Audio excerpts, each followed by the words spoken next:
Good evening. I'm Nima Rajan, and this is Forum Daily for Wednesday, September 14th. Queen Elizabeth II left Buckingham Palace for the last time today.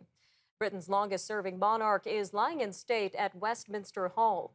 This comes after a solemn procession brought the Queen's coffin from Buckingham Palace to the Houses of Parliament. A horse drawn carriage was saluted by cannons and the tolling of Big Ben. It carried the coffin through the flag draped, crowd lined streets of London today. King Charles and his siblings and sons marched behind, and thousands of people who waited for hours along the route held up phones and cameras as the procession passed. Back here at home, the Canadian Bankers Association says the country's banks will observe a moment of silence on Monday. This will be in honor of the memory of the Queen. However, the banks will remain open for normal business. The decision comes after Prime Minister Justin Trudeau announced that Monday will be a holiday for federal government workers to mourn the monarch. BC, PEI, Nova Scotia, New Brunswick, and Newfoundland and Labrador are also following suit. They are closing government offices and schools. This while Manitoba is closing all non-essential government services and offices, but leaving schools open. Saskatchewan, Ontario, and Quebec are not recognizing the holiday. Moving to Edmonton, Alberta, where the Office of Canada's interlocutor for unmarked graves at residential schools is scheduled to wrap up its first national gathering today. Kimberly Murray was appointed earlier this year to work with Indigenous communities to help them search for unmarked burial sites. Her office set 2 days of meetings, which focused on efforts to recover the bodies of children who died while being forced to attend residential schools. Residential school survivors and church representatives were invited to the sessions, along with federal government officials. Police north of Toronto say an officer is dead after an early morning collision. The chief of York Regional Police says 38-year-old Constable Travis Gillespie was on his way to work when he was killed in the crash. The service says officers responded to a crash involving a Honda Accord and a Porsche Cayenne at around 6 a.m. today. Mr. Gillespie was pronounced dead at the scene, and the other driver, a 23-year-old man, was taken to hospital. Nearby, a funeral will be held at a mosque in Mississauga today. This is for a man who was killed at his auto shop during a string of shootings this week. 38-year-old Shaquille Ashraf of Milton was shot and killed Monday afternoon. This was shortly after the same suspect is believed to have killed a Toronto police officer. Several people were wounded in the shootings, and the suspect himself was later killed by police in Hamilton. A book of condolences for Constable Andrew Hong is being set up physically and online to allow the public to pay its respects to the slain police officer. Starting to Quebec now, where police say 20 people have been arrested for threats against politicians or damage to election-related property since the start of the provincial campaign. Some politicians say the situation is out of control. A University of Ottawa expert says radicalization in the United States under former President Donald Trump has bled into Canada. On the West Coast, thick smoke from wildfires in BC and Washington state means air quality advisories remain for much of the province. The Metro Vancouver Regional District says stagnant weather conditions will persist for the next few days, and air quality won't improve during that time. It says a weather system is forecast to move through on Friday, which may improve conditions. Turning our attention to a new report by Statistics Canada, it indicates manufacturing sales fell for the third straight month in July. The agency's monthly survey of manufacturing finds that sales were down in 12 of the 21 industries it tracks. Worst hit was the primary metal industry, where sales dropped by nearly 10%. This comes as both prices and volumes fell. Sales of petroleum and coal products also decreased in July as prices dropped, but food manufacturing and transportation equipment sales both gained. Well, StatsCan does have some good news for Canadian farmers, though, who are on track to produce a better crop this year than they did in 2021. Early production estimates suggest crop yields will be higher because of better growing conditions in Western Canada. The region was affected by severe drought last year, but much of the prairies has received consistent precipitation this summer. Statistics Canada says it expects higher production levels for many crops. This includes canola, barley, soybeans, and corn. But the most dramatic yield increases will likely be in wheat, which is projected to increase by 55.6% year over year.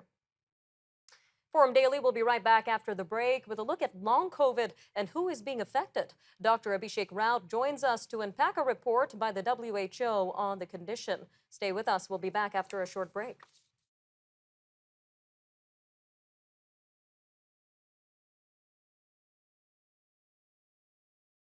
The World Health Organization says at least 17 million people in the EU may have experienced long COVID symptoms during the first 2 years of the pandemic. It finds that women were more likely than men to suffer from the condition.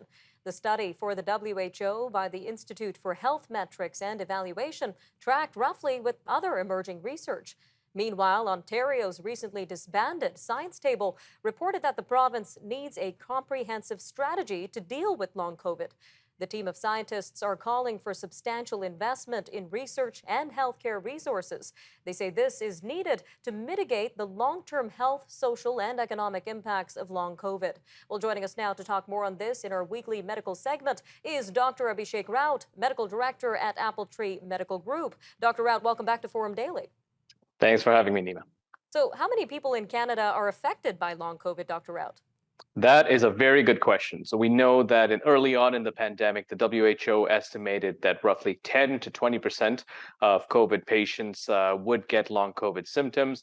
The Public Health Agency of Canada states it can be somewhere between 30 and 40% of those not hospitalized. And that in itself is a big difference. But now with more consensus coming in, the suspicion is that there is a huge range here, somewhere between 2% and 54%, depending on how you define the condition. Now, the science table you mentioned defines it as symptoms ranging for 4 to 12 weeks after a COVID-19 infection. So if we take that as the standard for measurement, we're probably looking at 2 to 10% of all Canadians who had COVID-19 experiencing long COVID symptoms. Now, what really stood out to me in this report was that women were more likely than men to have long COVID symptoms. Why was that? Yeah, that's right. So what we saw was that women were more likely to experience this long COVID condition. We saw that women presented with a variety of symptoms, specifically ear, nose, throat symptoms, mood disorders, neurological, skin, gastrointestinal, and even rheumatologic and fatigue symptoms. In contrast, men tend to experience more endocrinology disorders like diabetes and kidney disease.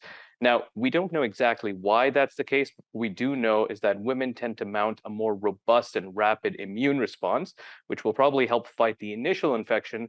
But then when we look at these long COVID measures or long infection measures, you're more likely to have those, unfortunately, there. So, what kind of impact could long COVID have on our already overburdened healthcare system, Dr. Rao? All right. So long COVID, we know it's a very serious problem with a lot of consequences here. Amongst my own patients and everywhere, we're hearing stories of many people in financial crisis and facing relationship problems, losing their jobs, and falling into depression. Not to mention the healthcare workers themselves who were on the front lines are now experiencing these chronic symptoms as well. So I think what we're seeing is that these long COVID consequences are going to be very severe, and we do need to act on them as soon as possible. In terms of acting on them, we know Ontario's science table is calling for a strategy to deal with long COVID. So, what kind of steps should our officials take to address this condition? Right. So what we know, the big parts of long COVID are fatigue, memory deficits, shortness of breath, sleep problems, and joint pains. So what officials should really do is have a very targeted approach to those five things. We need teams of healthcare workers focused on long COVID symptoms. And really the best way to do this is to fund specialized long COVID clinics, where you have a group of healthcare workers who can really make a difference and provide relief for these patients who are suffering with these symptoms. All right, Dr. Rao. Well, over the last 2 years, there's been a lot of ongoing research into the effects of long COVID. So I know you mentioned some symptoms, but did we learn anything new about this condition over the last 2 years? Right. So I think what we've learned is that a lot of these symptoms are caused by the angiotensin converting enzyme 2, which COVID-19 makes changes to that enzyme to upregulate it. So those changes then cause systemic changes to the body. Damage to the brain causes the brain fog and fatigue. Damage to the heart and lungs cause chest pain, shortness of breath, and palpitations. And damages to the kidney and liver and pancreas causes these dysregulations in our ability to fill out toxins from our bodies. And finally, the damages to the GI tract are these long-term diarrhea, nausea, and throat issues. So there's a lot of individual research into each of these injuries to look at how we can mitigate them and even prevent them in future cases. A lot of research, but still a lot to be done. Dr. Rout, thank you again for joining us today on Forum Daily. Great. Thanks for having me. Forum Daily will be right back, and when we return, we're going to be taking a look at the impact of climate change after a strong warning in a recent UN report.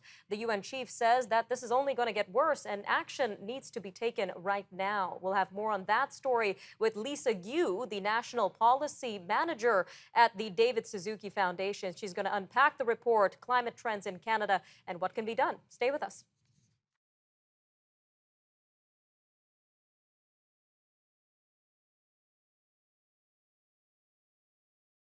The United Nations has delivered a word of caution about global warming, saying an irreversible climate catastrophe is looming. A new report from the World Meteorological Organization says weather-related disasters on the planet have increased fivefold over the last 50 years, and they are killing 115 people a day on average. UN Secretary General Antonio Guterres says it's only going to get worse. Pointing the finger at fossil fuels, he cited the floods in Pakistan, heat waves in Europe, and droughts in several countries. Well, joining us now to discuss this report is Ms. Lisa Gu, Manager of National Policy at the David Suzuki Foundation. Ms. Gu, welcome back to Forum Daily. Thank you. Nice to be here again. So can you give our viewers a brief overview of the major findings in this report?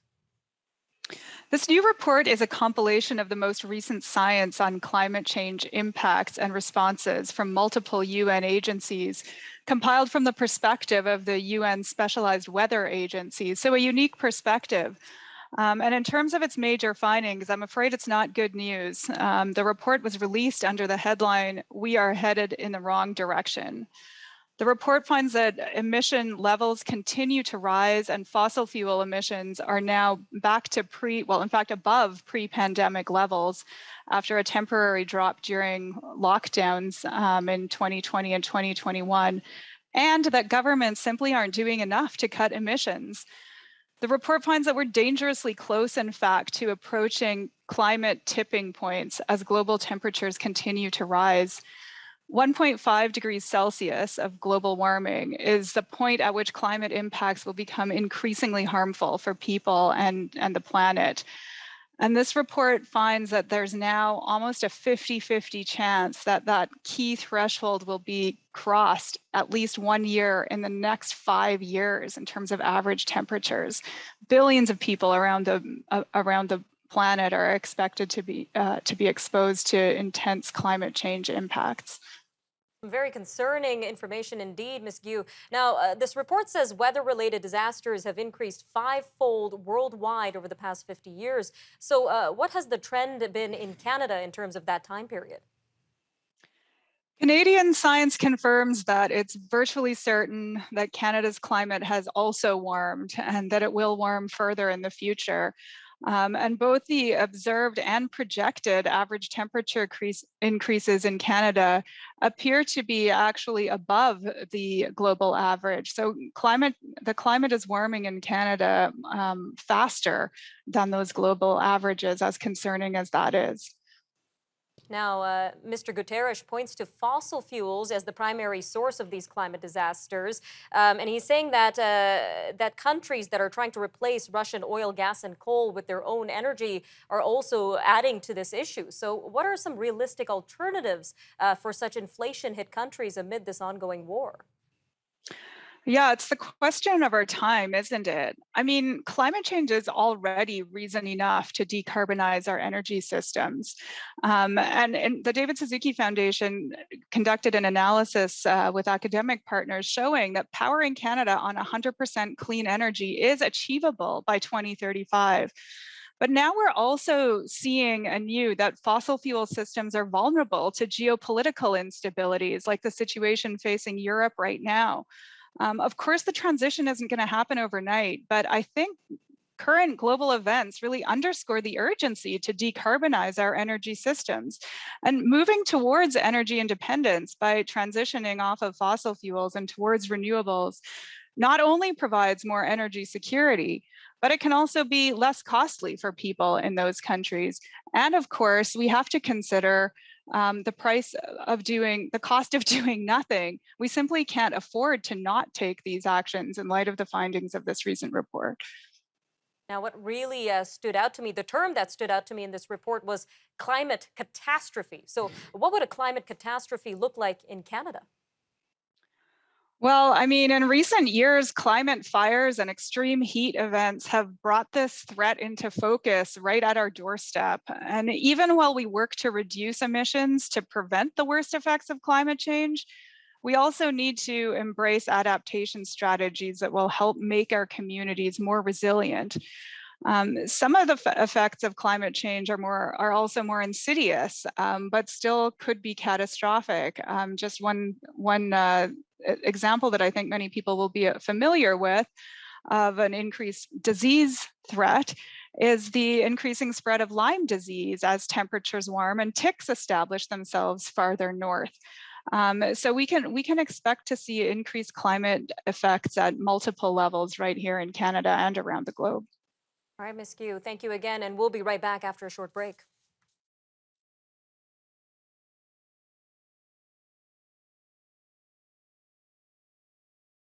Ukraine's president has visited an area of northeastern Ukraine that was recently retaken from Russia.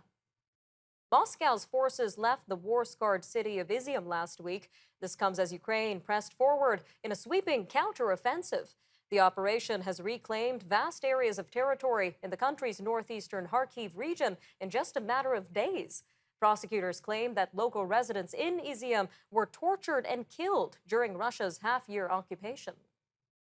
Well, this comes as Chinese President Xi Jinping has started his first foreign trip abroad since the outbreak of the pandemic. Mr. Xi's stop in Kazakhstan comes ahead of a summit with Russia's President Vladimir Putin and other leaders of a Central Asian security group. Mr. Xi's trip underlines the importance that Beijing places on ties with Russia and Central Asia, as the ruling Communist Party promotes its strategic ambitions amid tensions with Washington, Japan, and India. Well, violence continues between adversaries Armenia and Azerbaijan, who say 155 troops from the two countries have died. This comes after hostilities reignited between the two this week. They accused each other of instigating new rounds of shelling across their borders on Wednesday. Armenia's prime minister said 105 of his country's troops have died since early Tuesday. Azerbaijan said it lost 50 troops. The two ex-Soviet countries have been locked in a decades-old conflict over the separatist Nagorno-Karabakh region. Tensions are also rising in Ethiopia, where two airstrikes have hit the capital of its Tigray region, killing 10 people, according to the director of a hospital. He told the Associated Press that 3 of the victims need urgent major surgery, but there is a shortage of medicines. He said the fatalities occurred in the second strike and included rescuers. The death toll could climb as more patients reach the hospital, according to another doctor. Several airstrikes have hit Mekelle since fighting resumed between Tigray forces and Ethiopia's government in late August. Pakistan's prime minister says his government will ensure people are compensated for homes and crops lost to the country's worst ever floods. They have killed over 1,400 people since mid-June. Winter is just weeks away, and 500,000 people are currently living in camps after being forced from their homes due to the deluge. The floods have affected 33 million people, damaged 1.7 million homes, and destroyed 70% of wheat, cotton, and other crops in Pakistan. Turning to the U.S. now, where inflation at the wholesale level jumped 8.7% in August from a year earlier. Now, that's a slowdown from July's number, but it's still painfully high, and it suggests prices will keep spiking for months to come. The U.S. government says the producer price index, which measures inflation before it reaches consumers, had its second straight monthly decline in August. But those readings mostly reflect plunging gas prices, and they don't necessarily point to a broader slowdown in inflation. One of the European Union's highest courts has largely upheld a huge fine issued to Google by the bloc's antitrust enforcers in 2018. The European Court of Justice's General Court has mostly confirmed a European Commission decision. It was to slap Google with a fine of more than 4 billion euros. This was for stifling competition through the dominance of its Android mobile operating system. The court says it was appropriate to give Google a fine of 4.125 billion euros, which is slightly lower than the original 4.34 billion euro penalty. More revelations about Twitter's security practices emerged yesterday. Twitter's former security chief told Congress on Tuesday that there was at least one agent from China's intelligence service on Twitter's payroll, and that the company knowingly allowed India to add agents to the company roster as well. Peter Mudge-Zatko is a respected cybersecurity expert and Twitter whistleblower. He appeared before the Senate Judiciary Committee to lay out his allegations against the company. He was fired earlier this year. The first Canadian edition of the Michelin Guide is out, and more than a dozen Toronto eateries received the coveted stars. Japanese restaurant Sushi Masaki Saito was awarded 2 Michelin stars, and 12 other restaurants earned 1. The century-old Parisian Guide awards 1 star to restaurants deemed very good in their category, while 2 stars goes to establishments with excellent cuisine. 3 stars singles out exceptional cooking that is worth a special trip. All right, I'm Nima Rajan, and that'll do it for your look at national and international news for today. Remember, for more news on demand, you could always visit our website, thenewsforum.ca, and be sure to follow us on our social media handles on Facebook, TikTok, Instagram, and Twitter. Take care, Canada. We'll see you next time on Forum Daily News.